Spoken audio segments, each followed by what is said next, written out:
Salut salut, bienvenue pour une nouvelle vidéo, pour un nouvel update graphique. Parce que même si j'ai beaucoup lu début septembre, j'allais dire, pas du tout, début janvier avec mon 10 jours 10 livres, etc. J'ai beaucoup lu livres, j'ai quand même trouvé le temps et le moyen d'avancer dans les graphiques. Après je vais pas vous mentir, il y a deux graphiques que j'ai lus il y a un moment, il me semble que je les ai lus pour le Pumpkin. L'un des deux sûr pour le Pumpkin, le deuxième peut-être pour le Cold Winter, mais en tout cas ça fait un moment que je les avais lus, mais j'avais que deux graphiques donc je peux pas faire un update.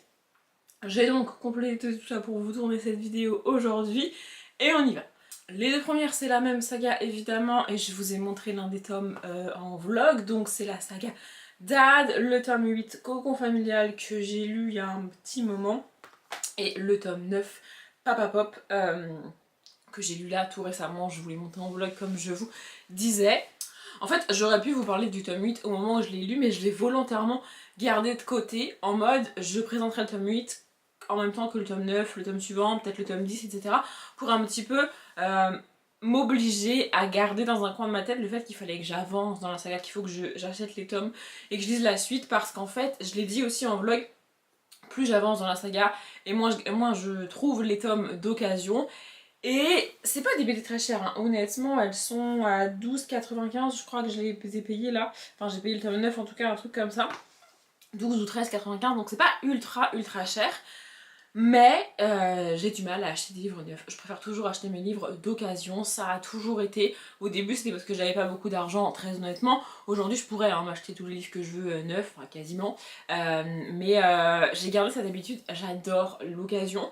Et du coup, en fait, le côté négatif de ça, c'est que je ne pense que rarement à aller voir sur un site neuf pour me procurer les livres, ou en l'occurrence les BD que je veux lire.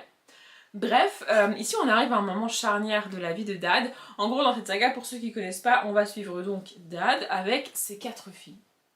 Ils sont ici derrière, ça c'est le dos du tome 8. Et donc en gros, il a eu chacune de ses filles avec une femme différente à chaque fois. Et pour diverses raisons, les mères ne s'occupent pas de leur enfant. Il y en a une qui fait des voyages à travers le monde, des voyages humanitaires, une autre qui travaille dans la mode. En fait, elles ont toutes une carrière de mémoire qui fait qu'elles ne peuvent pas trimballer leur fille à travers le monde et donc être avec leur fille tout le temps. Et donc c'est lui qui a la garde. J'adore ce point de départ. Parce que en fait on voit beaucoup de gens sur les réseaux, notamment d'hommes, dire oui mais c'est pas juste parce que dans un divorce c'est dans 90% des cas, où je sais pas c'est quoi le chiffre exact, la femme qui a la garde, c'est pas juste, c'est pas juste, c'est pas juste. Ce à quoi il faudra leur répondre la plupart du temps que si c'est la femme qui a aussi souvent la garde, c'est parce que dans beaucoup de cas également, c'est pas le chiffre exact, je vais pas dire de conneries, mais dans beaucoup de cas, le père ne demande pas la garde, le père ne veut pas la garde en fait.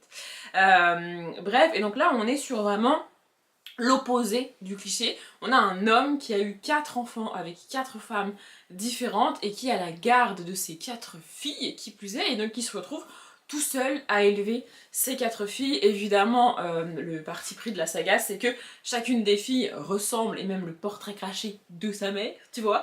Et donc c'est assez fun, c'est assez cool. Il y en a une qui a les cheveux roses, une qui est métisse, une qui a plutôt un caractère extrêmement taciturne, vraiment, et la petite, pas la petite dernière d'ailleurs, mais la quatrième qui est très portée sur l'écologie, etc. Après, je dis qu'elle avait les cheveux roses, elle est aussi en plein milieu de l'adolescence, donc très portée sur comment il faut s'habiller, les vêtements qu'il faut avoir, le sac, la trousse, les stylos, enfin tout est codifié quand t'es à l'adolescence, évidemment.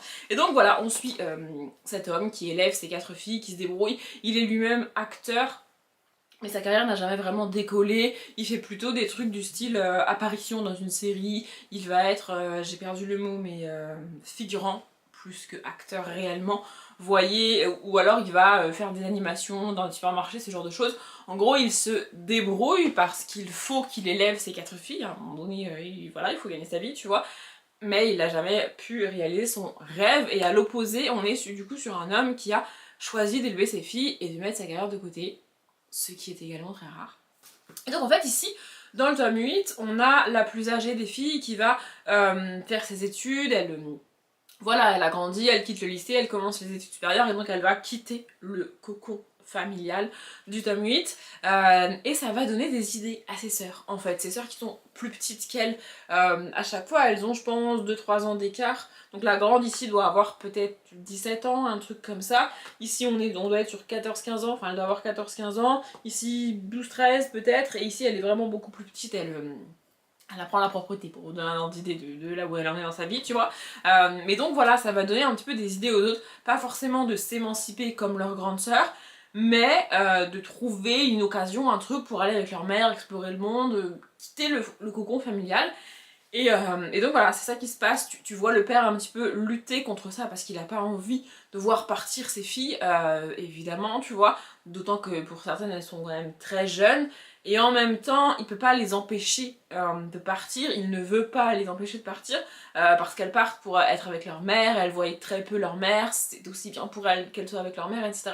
Donc on voit cette espèce de combat intérieur dans le tome 8, et franchement j'ai adoré. Et donc dans le tome 9, on se retrouve avec un homme qui a le syndrome du nid vide en fait. Voilà, ses enfants ne sont plus là. Alors pour certains, enfin en fait elles sont toujours dans la région, dans le coin, il peut les croiser. Notamment il va, par exemple, il va au espèce de petit café où travaille sa grande, tu vois. Il va là-bas, il peut la voir, on n'est pas sûr, hein, elle a traversé la France, elle a traversé le monde et tout. Elles sont toujours dans la région, toujours près de lui et tout, il peut les voir, mais elles ne vivent plus avec lui et c'est vraiment très très difficile pour lui, et vraiment je trouve ça très cool. Après c'est pas abordé de manière triste, comment dire, c'est pas fait pour faire pleurer, on n'est pas là pour passer un mauvais moment, c'est abordé toujours avec humour et détente, mais la thématique est quand même là, et j'adore cette saga, il faut absolument que je la continue. Derrière le tome 9, il y a les tomes 10 et 11 d'écrit, plus le manuel du dad presque parfait. Faut vraiment que j'avance cette saga, ça fait des années que j'ai commencé cette saga, c'est une des premières sagas je pense que j'ai commencé quand je me suis mise à lire des BD, parce que ça fait pas si longtemps que ça que je lis des BD, mais je ne l'ai toujours pas fini. Il faut vraiment que j'avance, j'ai encore une carte cadeau à dépenser, ça serait bien que je m'achète des BD avec. La deuxième saga, je vous ai aussi montré le tome 2 dans mon vlog, du coup c'est Alia, chasseuse de fantômes. Donc ici le tome 1, le nouveau monde, pardon, de Bruno Waro, et le tome 2, le stage au manoir hanté. Voilà, en fait j'ai acheté le tome 1 totalement par hasard, pour compléter l'une de mes catégories du Pumpkin. Voilà, je voulais mettre un graphique par catégorie du Pumpkin, et j'avais pas ce qu'il fallait dans la palle. Donc j'ai acheté des graphiques pour ça, et j'ai découvert cette saga là, je vais vous montrer à quoi ça ressemble. À l'intérieur c'est assez coloré, un peu, voilà, ça peut être un peu agressif, mais moi j'aime beaucoup.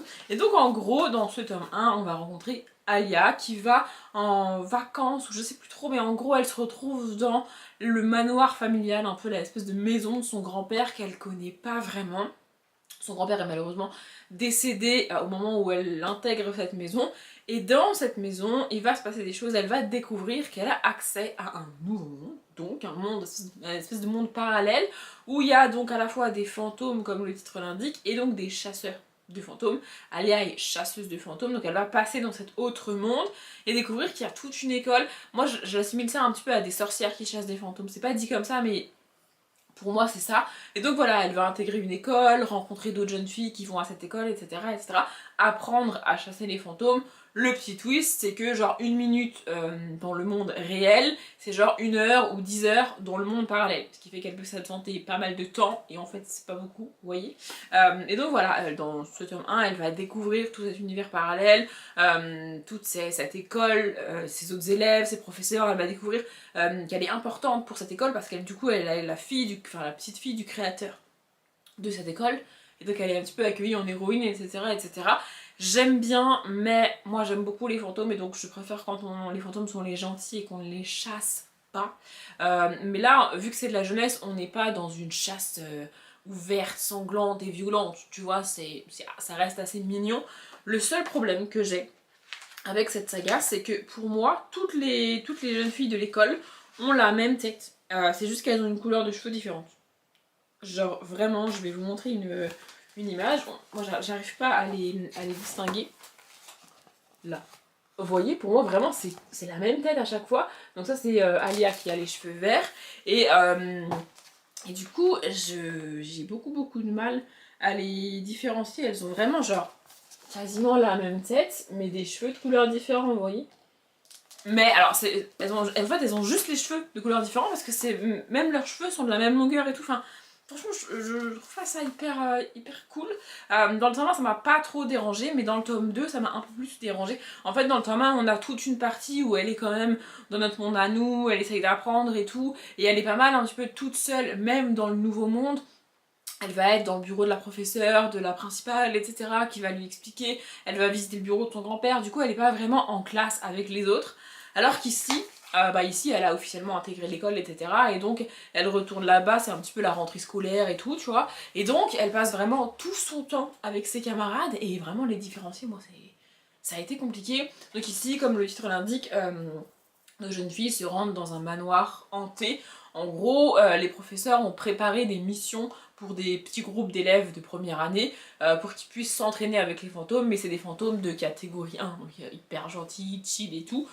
Sauf que, bon bah Alia a pas vraiment de chance dans la chasse de fantômes. Voilà, franchement j'ai bien aimé ce principe de manoir hanté, etc. C'était très cool, l'ambiance était très chouette. Pour Halloween, ça doit être parfait. Moi je l'ai pas du tout lu à Halloween, mais le tome 2 est sorti en 2023, j'ai regardé.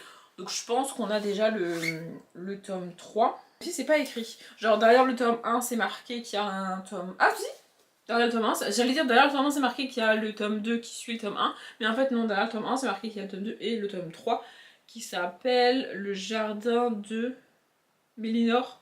Un truc comme ça peut-être. Voilà, du coup faudra que je me le procure et que je le lise. Mais j'allais pas attendre d'avoir le tome 3 pour vous le montrer. Surtout que je sais pas s'il y a un tome 4 déjà, mais... Enfin bon, bref, j'ai beaucoup aimé. C'est pas ma saga préférée en termes de fantômes et de pouvoirs, etc. Mais c'est quand même sympa. Ensuite, je suis allée en bibliothèque. Je vous ai montré ça aussi en vlog. En vrai, il me semble que j'ai été en bibliothèque avant d'acheter mes BD.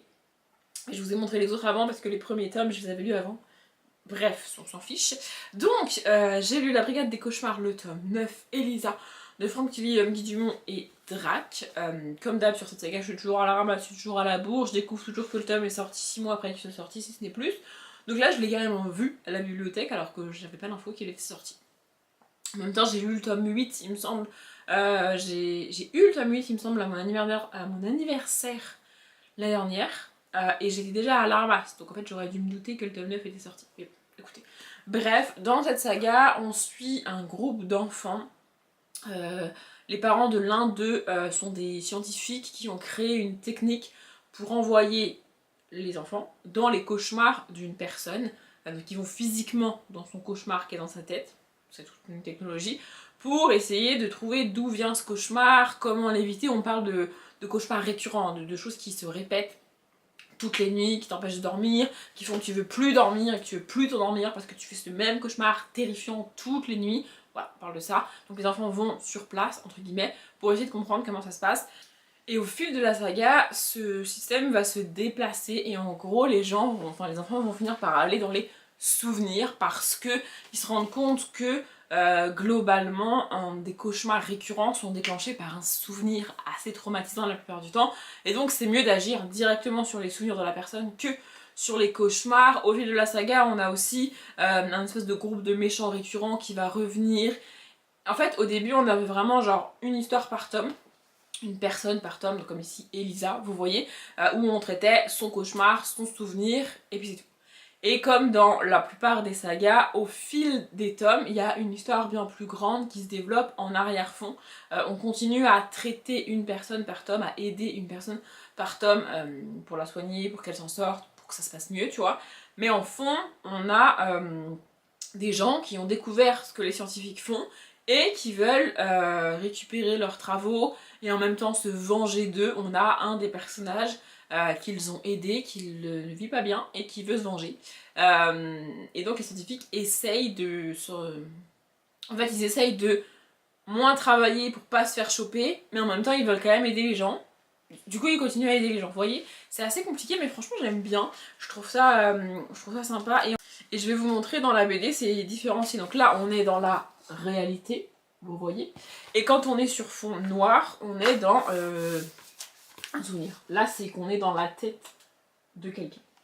Vous voyez. Franchement, je trouve ça cool, je trouve ça intéressant. Ça devient compliqué de vous résumer la saga parce que arrivé au tome 9, Si je vous donne trop d'infos, ça va vous spoiler. Et là, rien que ce que je vous ai dit, ça commence dans le tome 4, il me semble, en vrai.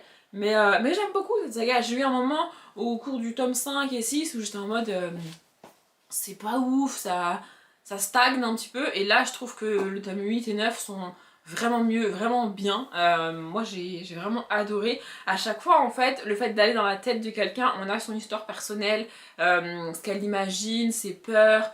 Ses cauchemars, ses souvenirs à la personne, hein, je parle. Et du coup, ça permet de mieux comprendre parfois ses réactions, ses attentes, etc. Franchement, je trouve ça hyper cool, c'est fait de manière hyper intelligente. Après, c'est Franck Tillet qui est derrière la saga de B, donc forcément, voilà, c'est pas n'importe qui. Et puis, bah, il s'est entouré de personnes extrêmement talentueuses pour les dessins. Franchement, c'est absolument génial. Je sais pas quand est-ce qu'il est sorti ce tome 9, parce que pareil, faut pas que j'oublie de me pencher sur le tome 10. Dépôt légal septembre 2025. Donc a priori ça va, je suis pas trop en retard. Bon, j'ai quand même quelques mois de retard, mais je veux dire, le tome 10 n'est pas encore sorti. Donc ça devrait aller. En tout cas, je vous conseille cette saga, c'est vraiment cool. Et malheureusement, on va finir avec un échec, et avec ce qui est, je pense, ma première saga commencée et abandonnée en 2026, pour mon bilan. Écoutez, donc c'est aussi une BD que j'ai empruntée à la bibliothèque, ça s'appelle L'Enfant des Lucioles, le tome 1, Sécheresse de printemps, de Arnaud Boutel, je sais pas trop comment on dit son nom, je suis désolée. Je l'ai pris à la bibliothèque parce que je me suis dit, pourquoi pas, ça me coûte littéralement rien, si c'est prendre une place parmi mes emprunts, tu vois, je peux en emprunter jusqu'à 10, donc en vrai ça va. Et puis, je l'ai commencé en me disant, bah si j'aime bien, il faudrait que je trouve la suite avant d'en parler en update, et puis sinon, bon bah voilà. Et en fait, je m'attendais pas à ça, je suis pas très fan des dessins. La manière dont on nous donne l'histoire est pas très facile, je trouve. Et puis c'est un univers avec des espèces de fées, de petits lutins, c'est pas ce que je préfère. Mais je sais pas, en fait, l'ambiance générale, l'histoire en alternance m'a pas convaincue. Peut-être que j'étais fatiguée ce jour-là, je sais pas. J'ai quand même été assez loin dans la BD, j'ai pas fini le tome. Parce que, en fait, j'ai trouvé ça principalement trop lent. Et c'est dommage de mettre autant de temps à nous donner les éléments de ton monde fantastique sans pour autant que l'histoire démarre. J'ai aussi tendance à râler quand l'histoire démarre et qu'on ne nous a pas expliqué l'univers. Mais là, en fait, c'est très lent, c'est très contemplatif, pardon. Et j'ai pas du tout accroché. Ici, en gros, on va suivre un petit village. Ce que j'ai mis du temps à comprendre, c'est qu'en gros, les personnages qu'on suit font genre 2 cm de haut. Vous voyez. Donc voilà, ils vivent dans un espèce de petit village qui est en fait, je pense, un jardin humain. C'est la sécheresse. Voilà, l'été n'a pas encore commencé, on n'est pas encore à la saison chaude, que déjà il manque d'eau. Donc les parents de notre personnage principal décident de partir à la ville d'à côté, la grande ville, espèce de capitale, pour demander de l'aide. Et donc voilà, on va suivre leur voyage, leur périple. C'est assez long, c'est assez lent. Et de l'autre côté, on suit notre petite fille qui vit dans ce petit village. Elle fait plein de bêtises, elle te présente un petit peu son animal de compagnie, sa grand-mère, son quotidien. Et en fait, au bout d'un moment, j'étais en mode, mais l'histoire, elle va pas démarrer avant la fin du tome, quoi. C'est-à-dire que c'est pas les parents disent, ils partent et la page d'après, ils sont arrivés et ils demandent de l'aide. Non. Ils font leur voyage, ça prend du temps, et puis arriver sur place, il faut demander, il faut avoir une audience auprès des gens, et puis il faut attendre, et puis il faut poser la question, et puis les gens vont se réunir pour savoir si oui ou non on va les aider. Enfin, ça prend beaucoup de temps, d'autant plus qu'on suit vraiment les deux en parallèle. On suit les parents dans leur voyage, leur truc et tout, qui n'arrive jamais à obtenir une réponse, soyons clairs. Et de l'autre côté, notre petite fille qui vit sa vie, sa vie insouciante sans se rendre compte de ce qui se passe autour d'elle, tu vois, mais qui n'est pas franchement plus intéressante. Enfin, vraiment, au bout d'un moment, j'étais en mode, mais je lis pour lire, mais ce que je lis m'intéresse pas. Je pense que j'ai lu à peu près la moitié de la BD, et tout est très lent. Vraiment, tout est très lent. Après, les dessins sont pas moches, bien évidemment, c'est juste que je suis pas particulièrement fan des traits et des couleurs. Mais ouais, je sais pas. Et puis il y a aussi toute une histoire du coup avec l'humain qui vit à côté. Est-ce qu'il est gentil, est-ce qu'il est méchant, est-ce qu'il faut aller lui parler. Sa grand-mère qui lui parle des temps immémoriaux qu'elle a connus, je sais pas quoi, bidule, il y a très longtemps, etc. Et c'est, ouais, contemplatif, je pense que c'est le mot. Et ça va pas emballer. Voilà. Il y a des choses qui s'expliquent pas. Il y a des fois, j'adore un livre et je suis pas capable de vous l'expliquer. Bah là, ça l'a pas fait et j'ai pas vraiment d'explication à vous donner. Ça n'a pas collé en fait. Voilà, c'est la vie. Je vais m'arrêter là pour cette update. Du coup, je vous ai dit tout ce que je voulais vous dire sur C4, saga C4 BD. Je vous laisse. J'espère que cette vidéo vous a plu. Comme d'habitude, je vous souhaite une bonne journée, un bon après-midi, un bon appétit ou une bonne nuit. Et je vous dis à demain.